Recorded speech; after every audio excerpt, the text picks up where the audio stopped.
На цих кадрах ви бачите будівництво міні-футбольного стадіону. Такі майданчики за державні гроші зараз сотнями зводять в Україні. Офіційно держава популяризує спорт. А насправді, як завжди, за благими намірами схований грандіозний бюджетний дерибан.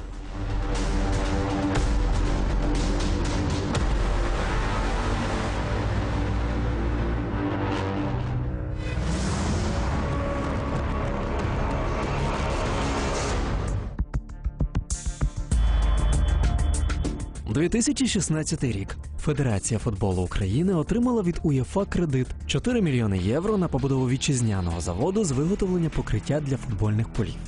І вже наприкінці того ж таки 2016-го завод запрацював у тестовому режимі, а президент ФФУ Андрій Павелко особисто перевіряв процес. Посадовець натискав на кнопки, стежив за роботою верстатів. Офіційно ж відкрили підприємство у 2017-му. Загалом його зведення обійшлося у 8 мільйонів доларів. У присутності численних журналістів пан Павелко нахвалював завод. Не привлекая бюджетных средств, не привлекая кредитных средств, построить свое производство. Для нашей страны, для будущего поколения, наверное, исторический момент.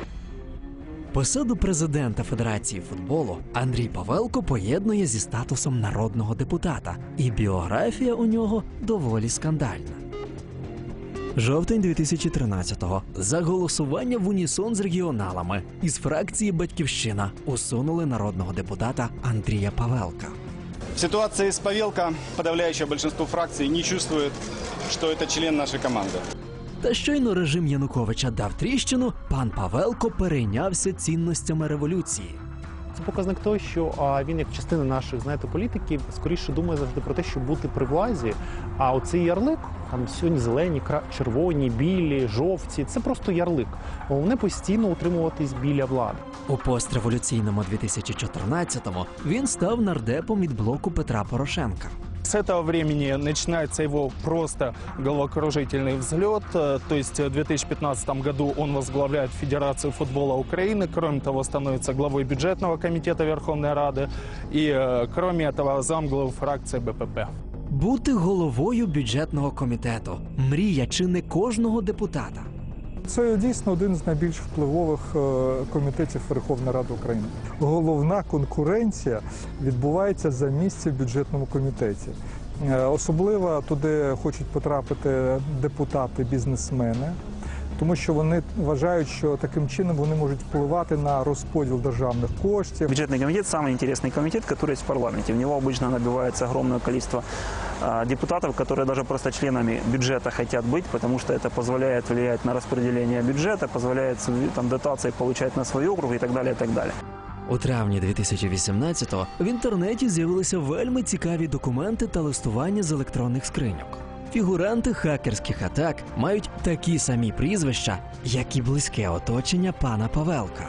У цих файлах свідчення про ймовірні багатомільйонні відмивання.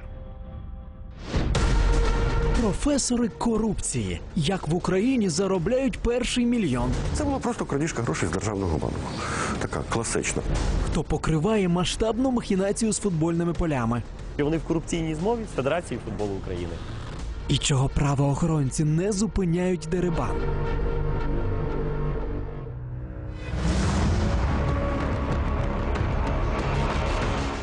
Завод зареєстрований на компанію ФФУ Продакшн, яка належить Федерації футболу України. І ще станом на червень 2017-го статутний фонд фірми ФФУ Продакшн був лише 1000 гривень. Розмір статутного фонду, в принципі, говорить нам про те, наскільки фірма серйозна, так? Наскільки фірма може відповісти потім по своїм зобов'язанням, якщо вона когось там кине, не виконає певні якісь домовленості.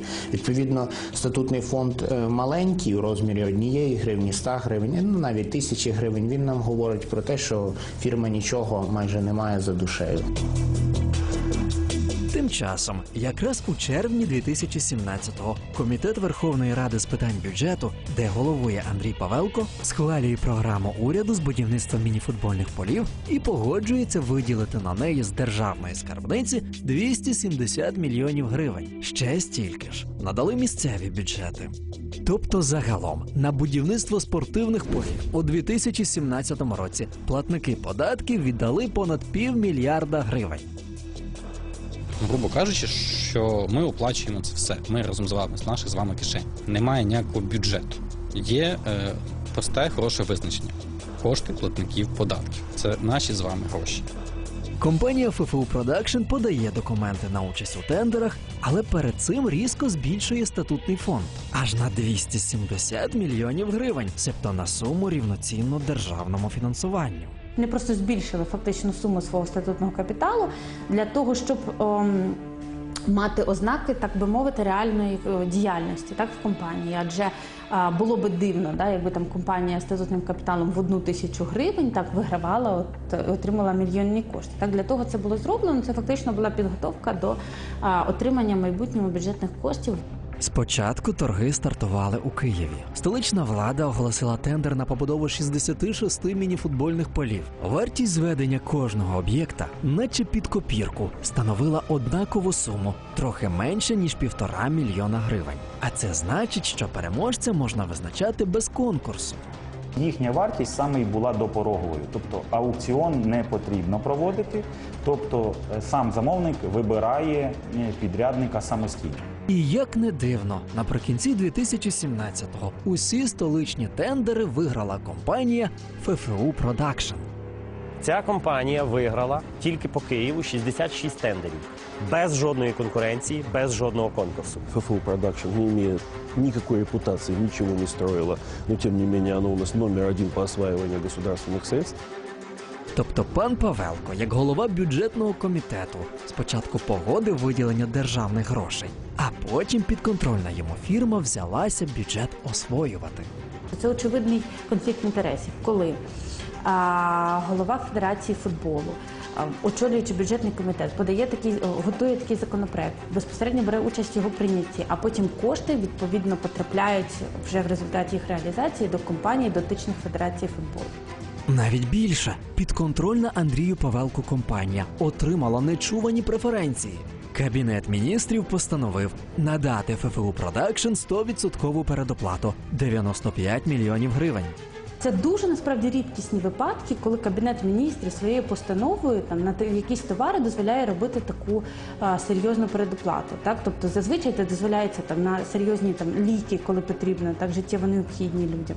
Це нас насторожило, зазвичай таке робиться і дійсно в певних схемах, так, коли залучаються до проєктів будівництва компанії, які не хочуть вкладати власні кошти. Предприятие, существующее на 100% госзаказе и на 100% предоплате, это вообще нонсенс, такого быть не может. Где государственные гарантии в этой ситуации, где гарантии местных властей, что они получат то, что они заказывали за эти деньги? Різке збільшення статутного фонду, перемога у всіх столичних тендерах і 100% оплата наперед. З огляду на ці кричущі факти, правниця Олена Щербань заявляє про корупційну схему.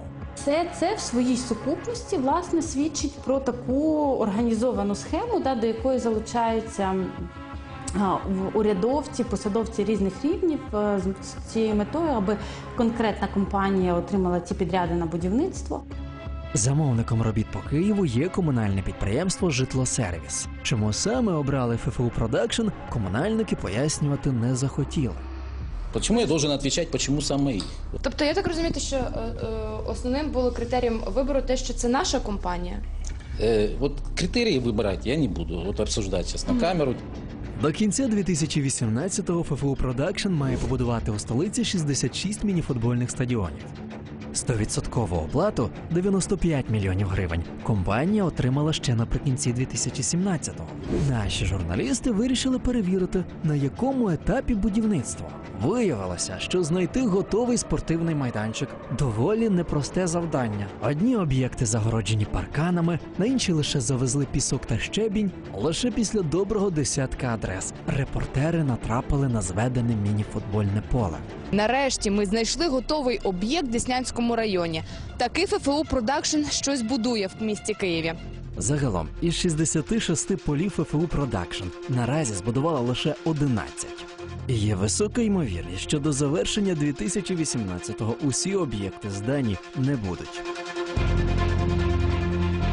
Ця організація, яка 27 грудня якраз виграла тендер і підписана з ними угодою між КП «Житлосервіс», вона не здатна виконувати ці роботи в достатньому обсязі. Тобто у них немає будівельних потужностей для того, щоб завершити ці роботи. Одначе гроші за все давно заплатили. І це лише початок схеми, бо ж будують майданчики не тільки у столиці. Загалом по Україні на тендерах перемогли понад 70 компаній. Але гроші все одно стікаються до сумнозвісної компанії ФФУ Продакшн. Замовниками будівництва мініфутбольних стадіонів є місцеві адміністрації.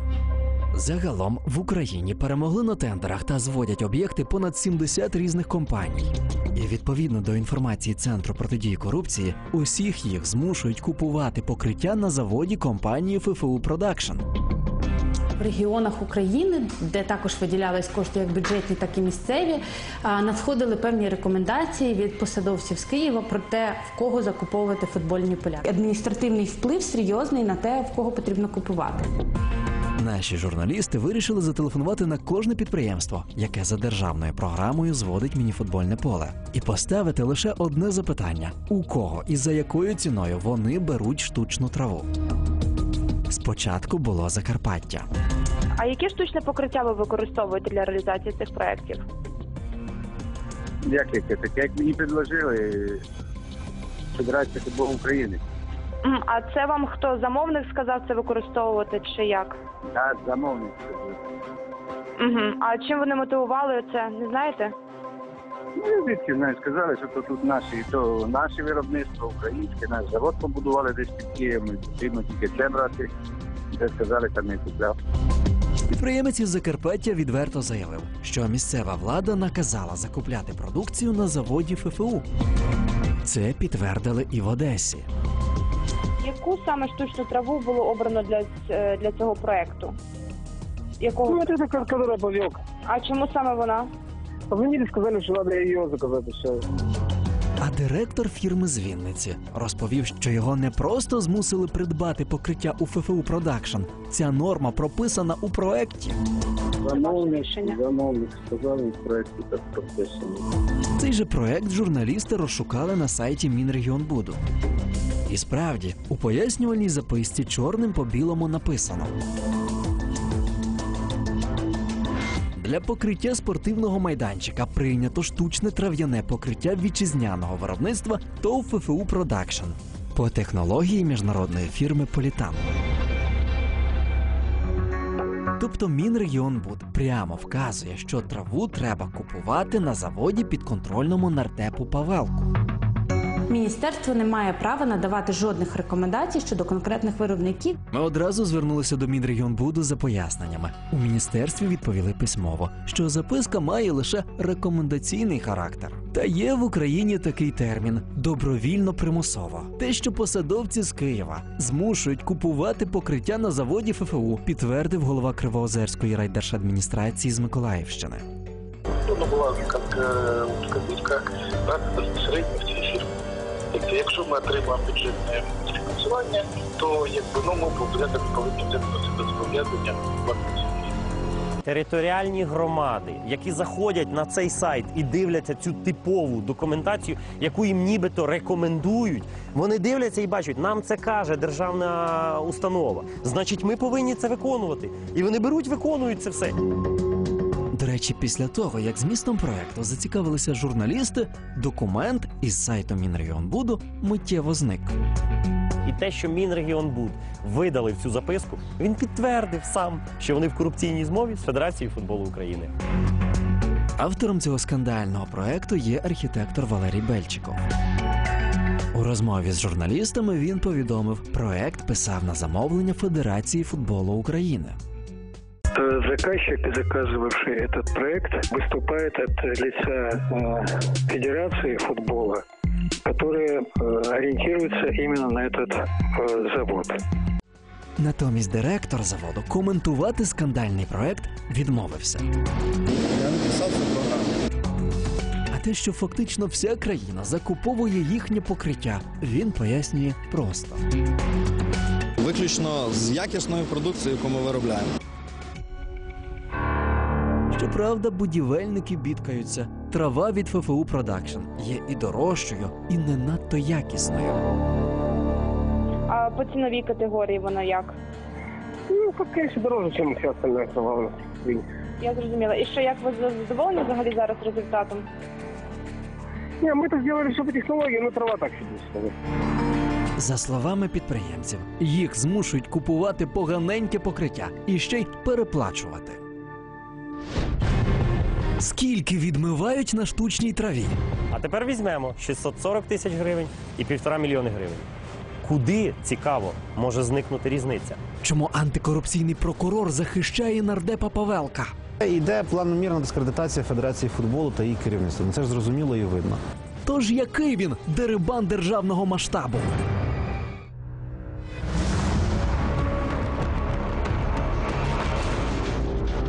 Скільки коштує квадратний метр покриття з вітчизняного заводу, розказав сам директор. 525 гривень. 525 гривень – це приблизно 17 євро. Одначе штучною травою, яка має сертифікат якості від FIFA. В Україні торгує не лише ФФУ Продакшн. Журналісти подзвонили у кілька фірм і дізналися інші ціни. Орієнтовно від 380 гривень. Сертифікована FIFA. Угу. А це який виробник? Це яка країна? Тобто траву, яку возять з Бельгії, в Україні можна придбати за 12 євро. Далі репортери звернулися до фірми, яка торгує покриттям з Італії. Там назвали ще меншу цифру. Где-то порядка 11,2 евро за квадратний метр. Така ж трава, абсолютно така в рулонах, яку не треба ткати, робити, готувати, яку вам просто привезуть з Європи. Коштує 12 євро. Можна спокійно знайти за 12 євро. Я взагалі знайшов одного виробника, який є в списку рекомендованих FIFA, в якого 1 квадратний метр трави 9 євро. І це покриття доставили з-за кордону. Витратили чималі гроші на транспортування та розмитнення. Тим часом трава, яку офіційно виготовляють в Україні, на заводі, який побудований за гроші УЄФА, коштує найдорожче в Європі – 17 євро за квадрат. Если я здесь что-то строю, вкладываю туда миллионы долларов, 8 миллионов долларов, значит, подразумевается, что это покрытие будет дешевле и качественнее. Что мы имеем? Оно дороже, чуть не в 2 раза, и оно хуже. Наші журналісти захотіли наочно побачити, як виготовляють найкоштовнішу траву на континенті і поспілкуватися з керівництвом заводу. Тож процес показували лише раз – під час офіційного відкриття у 2017-му. Ми відправили запит до ФФУ Продакшн. Наш документ проігнорували, тоді репортери самотужки відправилися на підприємство. Київська область, село Мартусівка. Завод розташований на території промзони, але далі шлагбаума охоронець не пускає, бо, мовляв, завод у день візиту репортерів буде працювати лише у другу зміну. Робочий директор буде після часу. За кілька днів знімальна група знову завітала на промзону. Одначе завод, який забезпечує травою фактично всю країну, вкотре не працював. Зараз нікого немає з начальства. Взагалі нікого? Да, закрито все. А чому вони зараз не працюють? Зачинено? Да. А ми ж робочий день? Не знаю нічого. Там своє начальство, я туди не касаюсь. У нас зранку сьогодні люди були чи ні? Ні. Ми вже вдруге намагаємося потрапити на завод ФФУ Продакшн, але вдруге тут ніхто не працює. Минулого разу нібито працювали в другу зміну, сьогодні взагалі ніхто. Чи існує він взагалі? Завод існує, але не працює, заявляє колишній член виконкому Федерації футболу Артем Франков. В то же время у меня вообще есть сомнения по поводу того, что этот завод работает, а нам не втюхивает просто перепродажное покрытие, которое берут, покупают у поставщиков, завозят сюда и по пути там с 9 евро за квадратный метр наваивают до 16,5 евро за квадратный метр. Артем Франков припускає, розпіарений завод насправді не більше, ніж потьомкінська бутафорія.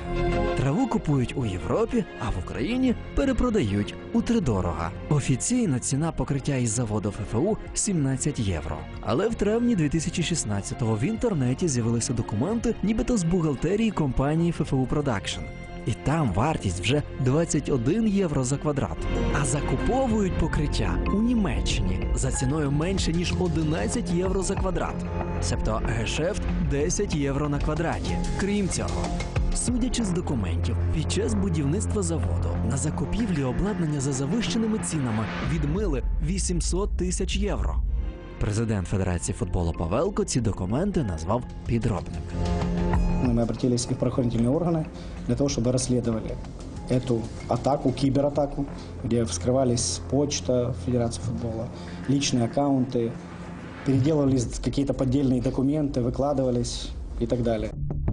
Правдиві документи чи підробні зараз встановлює прокуратура. А тим часом підконтрольні Андрію Павелку фірми і далі багатіють. Згідно з проєктом Мінрегіонбуду, вартість мініфутбольного поля становить практично 1,5 мільйона гривень. Ми звернулися у декілька приватних будівельних компаній, надали їм стандарти, які вимагає Мінрегіонбуд, і попросили порахувати вартість зведення такого стадіону. Если мы говорим о работе под ключ с основания, вот, то это где-то будет порядка 900, на скидку где-то 915 тысяч гривен. 900 тисяч гривень. А згідно з державною програмою, мініфутбольний стадіон вартує ледь не 1,5 мільйона. На сайті Мінрегіонбуд державної установи написано, що ціна футбольного поля 1,5 мільйони гривень. Насправді, як кажуть виробники, приватні виробники, реальна ціна цього поля максимум 800 тисяч гривень.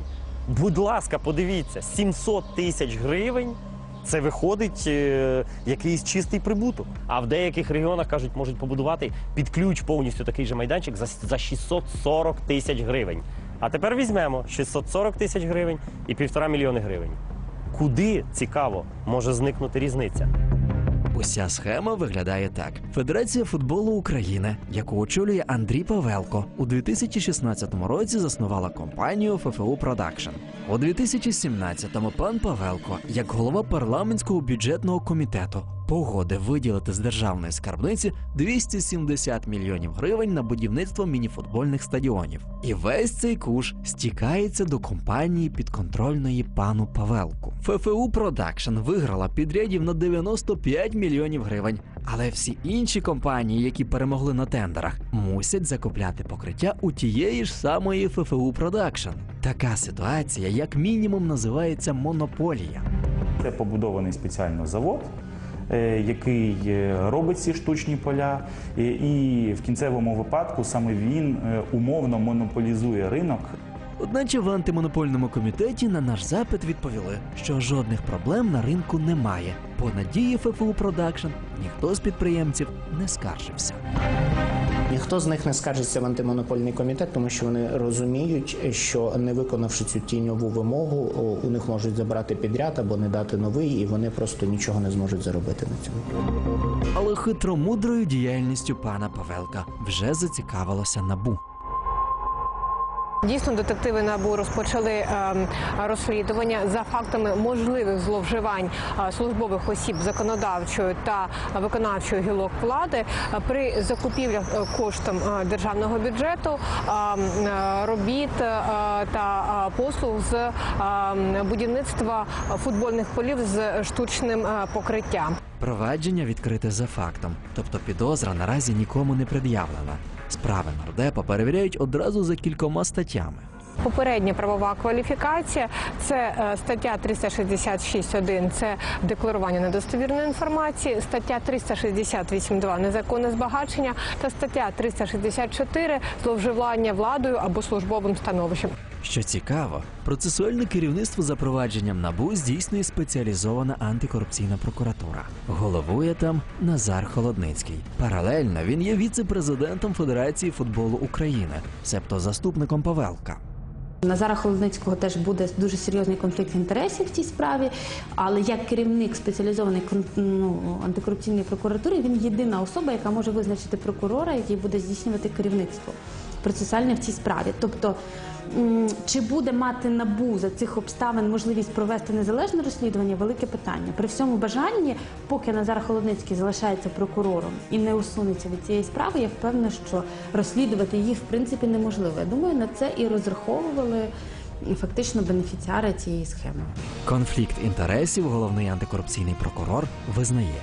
Я вважаю, що в моїх діях може бути потенційний конфлікт інтересів. Іначе підтвердження власних слів. Назар Холодницький одразу заявляє. Йде планомірна дискредитація Федерації футболу та її керівництва. Це ж зрозуміло і видно. Собаки лають, а караван мусить йти. Та на розслідування він не впливатиме, переконує Холодницький. Каже, щойно НАБУ завело провадження, де фігурує його колега по Федерації футболу, він одразу подав звернення до Генпрокуратури про самоусунення. Згідно з статті 26 закону України про запобігання корупції, мною запропоновано, по-перше, призначити прокурорів, які будуть здійснювати процесуальне керівництво, але в групі прокурорів не призначати Холодницького як процесуального керівника. Також мною запропоновано обмежити доступ мені особисто до вказаного провадження. Тим часом Андрія Павелка по цій резонансній справі на допит ще не викликали.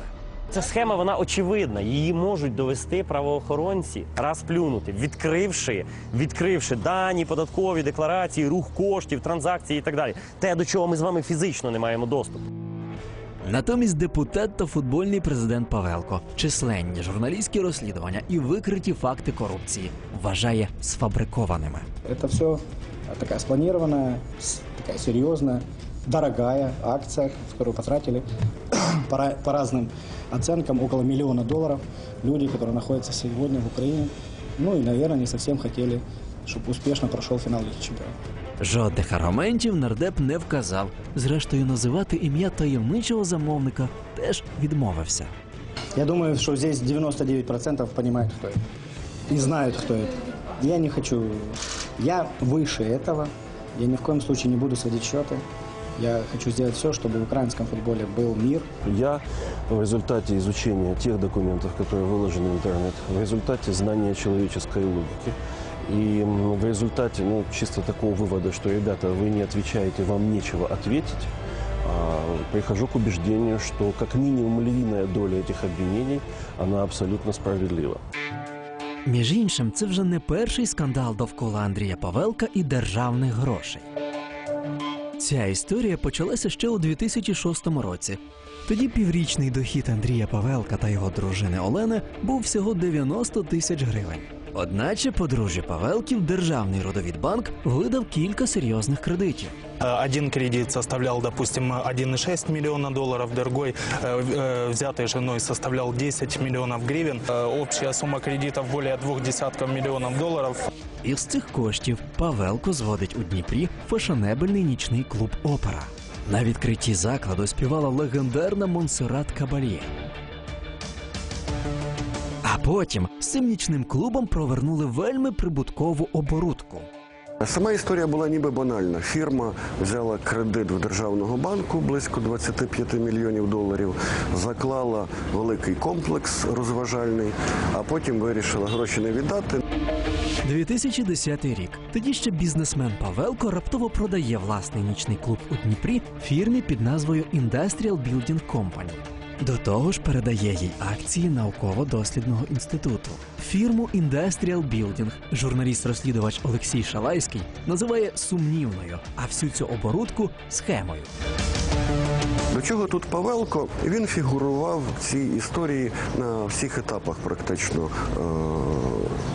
По-перше, він був президентом цього комплексу перед тим, як його віддавали в кредит. По-друге, коли створювався кредит, в заставу віддали, по-перше, цей розважальний комплекс, а по-друге, частину так званих сміттєвих акцій. Тобто акції, які нічого не коштують. І ці акції теж належали Павелкові перед тим, як передавати банкові застави. Під заставу дешевих акцій та нічного клубу Industrial Building бере у Державному родовідбанку кредит. Розмір нечуваний – 200 мільйонів гривень. За тодішнім курсом це 25 мільйонів доларів. Кредит взяли і зразу перестали платити. Це була просто крадіжка грошей з державного банку. Така класична. Деньги Андрей Васильевич в полном объеме банку «Родовит», собственно, где он брал эти кредиты, не вернул. По этому делу регистрировалось криминальное проваджение, то есть уголовное производство, но, в принципе, оно не получило какого-то толчка, оно было закрыто. Згодом нічний клуб за борги конфіскували, одначе він ані близько не міг покрити державі збитки. Розважальний заклад на аукціоні продали за 1 мільйон доларів. Схема заробила 24 мільйони доларів. Але ймовірно, що нічний клуб на аукціоні придбали структури близькі до пана Павелка, бо його прізвище досі фігурує у документах. По документам он до сих пор оплачивает услуги водоснабжения по сегодняшний день этого клуба. И то есть де-факто он является собственником клуба «Опера». Декларація – махінація. Які статки приховує депутат Павелко? Я вам же в личную жизнь не спрашиваю, где вы живете. Чому не декларує дорогі закордонні вояжі?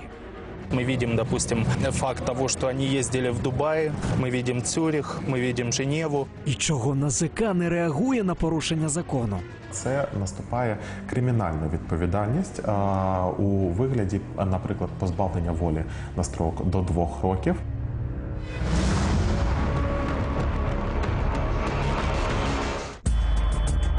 Офіційно Андрій Павелко розлучений. Я вам сейчас отвечаю, что я холостой политик, сегодня являюсь...